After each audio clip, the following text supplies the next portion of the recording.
fẹ́ mi ò wọ́n ti lọ.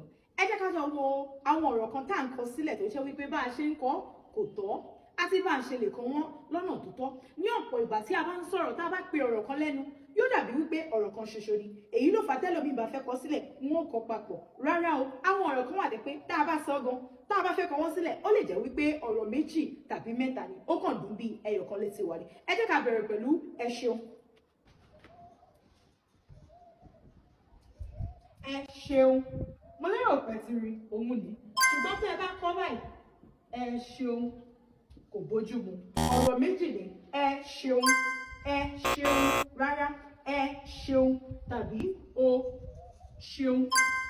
Tí ẹ bá kọ báyìí, o ṣeun. Rárá o.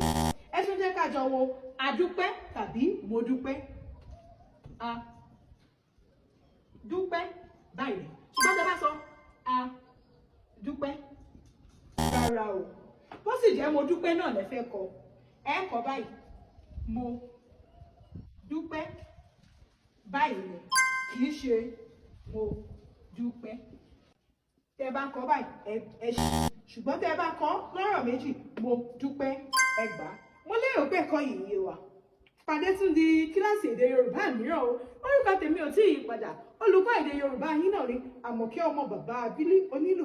Ṣé ẹ̀yin fẹ́ kọ́ nǹkan kan nípa èdè Yorùbá? Ẹ kàn sí mi, ire ni tiwa bí mo ṣe máa ń sọ.